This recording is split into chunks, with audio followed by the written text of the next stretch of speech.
Movie buffs, welcome back to the Movie Bay. This is D. In today's video, we're going to do a very special director spotlight. We are going to do director spotlight number 10. And for number 10, we're going to do a very special director. We're going to take a look at 12 movies from director, actor, Hollywood legend, Hollywood tough guy, Hollywood cowboy, just an all-around, in my opinion, Renaissance man of Hollywood, Clint Eastwood. And we're going to go ahead and start this list off with 2003's Mystic River, starring Sean Penn, Tim Robbins, Kevin Bacon, Lawrence Fishburne, Marcia Gay, and Laura Linney. What a fantastic movie Mystic River was. This was an absolute banger. I'm telling you, Sean Penn was just that dude in here. Eastwood did a hell of a job with this movie. If you never saw Mystic River, you need to check this one out. Mystic River. Next up, we have 2008's John Malkovich and Angelina Jolie, based on a true story, Changeling. Not to be confused with the horror movie Changeling with George C. Scott. This movie is, I saw this movie once back when I first got it. As you can see, I had this movie a long time. They go to the Hollywood video sticker. They been gone. A woman whose child just disappeared, and they tried to force another child on her. It was weird. What I think this was really going on at the time, but the police was, I think they was in on it.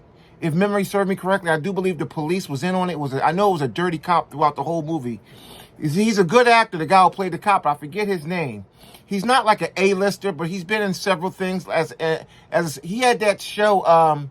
He had that show Burn Notice. Remember that show Burn Notice? He was the star of that show, and it was weird how they tried to force this boy on her that wasn't her son. She knew who her son was, and the boy that they tried to force on her didn't even look like her son. This shit was crazy. It's called Changeling. You need to check this one out. Angelina Jolie gave up a banging-ass performance in this movie. I need to watch that one again to kind of like bone up on it, but Changeling was a solid movie. Here's another one. This one wasn't as well received as a lot of other Eastwood movies.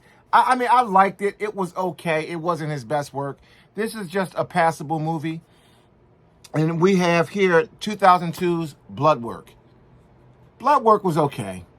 I don't remember. I saw it, but I just don't remember a whole lot to really dive into it. But from what I remember, it was okay. I think it sits at about a 6.5 IMDb, which is a pretty good score. It was okay. I do believe he was like a cop that was up there in age, and I think he had a heart condition, if I'm not mistaken. Good movie. Now we're going to go into some of the Eastwood classics. Next up, we have 1983's Sudden Impact. Now, we got on this is a double feature. We got The Enforcer and Sudden Impact. We're talking about Sudden Impact. Then next up, we got another double feature, but we're going to be talking about Dirty Harry. We got Magnum Force and Dirty Harry on this one. Classic Eastwood. Now we're going to move up. We're going to do one where he's strictly behind the camera. See, the nice thing about Eastwood is in front of and behind the camera almost equally with his filmography in total. He got a lot of movies that he directed that he's in, and he also got quite a few that he did where he's not in the movie. And this is one where he's not in the movie. J. Edgar. This movie was fantastic. I mean, Leonardo DiCaprio, this movie, now I've seen plenty of DiCaprio movies. Even Titanic didn't make me a true DiCaprio fan like this movie did. This movie made me a true fan of Leonardo DiCaprio. Now, again, I liked him before this movie came out, but when I saw his performance in this, man, he made me a true fan. I loved this movie. Definitely. And like I said before, if Hoover was like this, he was a freaking dirtbag. But that's not DiCaprio's fault. He just played the role, and he did a fantastic job. Next up, we have one of my favorite movies ever. Period, point blank. One of the best movies in my collection. I forget where, I think it's in like my top 3, maybe my top 5. This is one of my top movies in my entire collection. It is my favorite modern Western of all times. And this is going to be Clint Eastwood, Gene Hackman, Morgan Freeman, Richard Harris in 1992's Unforgiven. One of the best Western movies ever made. In my opinion, as far as modern Westerns, and I gotta give a definition of modern Westerns. For me, modern Westerns would be Westerns made after the 80s. Those would be, in my opinion, considered modern Westerns. Where you got the older classic stuff, like Once Upon a, the original Magnificent Seven, Once Upon a Time in the West. Those are classic Western movies. This, to me, is a modern Western.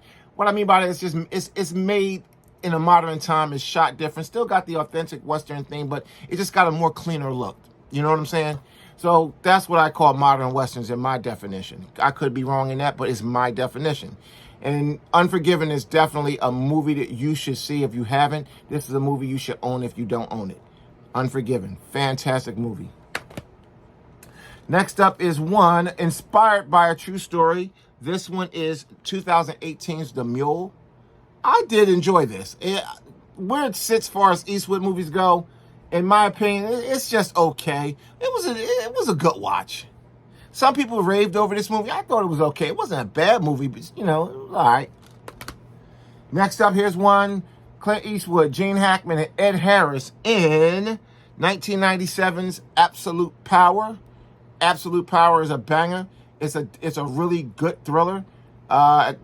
Eastwood is a professional thief, and Hackman is the president, and he witnessed something that he shouldn't have saw, and you know how it goes from there. When you see shit you shouldn't see, you pretty much know what happens from there. Next up is one of the best movies here, 1971's Play Misty For Me. Now, to me, Play Misty For Me is Fatal Attraction before Fatal Attraction. You feel me? So think about, if you never saw this, just go right to Fatal Attraction. Same shit. This movie is a banger. I loved it. She was crazy. This movie was banging. You'll love this one. One of the best movies here. Next up is 2008's Gran Torino. Gran Torino. This is a really good movie. And here's one with a really sad ending. This was a good movie, but the ending was just so goddamn sad. Clint Eastwood, Hilary Swank, Morgan Freeman, winner of four Best Picture awards. A couple of these got a lot of awards. This Unforgiven, Clint Eastwood got some accomplishments under his belt, no doubt about that. A heavily decorated director and actor. So 2004's $1 Million Baby. This was a really good movie. I enjoyed it. Again, like I said, the ending was really sad, but $1 Million Baby is a phenomenal movie. And to be honest with you, I really haven't seen Hilary Swank really do anything better than this. And she's done a few things. She's not one of my favorite actresses, but she was really good in this. And I really didn't see anybody else doing this movie. Was there other female actresses who could have did this movie? Sure. But she fit the role. And I really enjoyed her in this movie. So that's 12 movies from Clint Eastwood. This is what I have on Eastwood. There's so many more movies that involve the Eastwood behind the camera.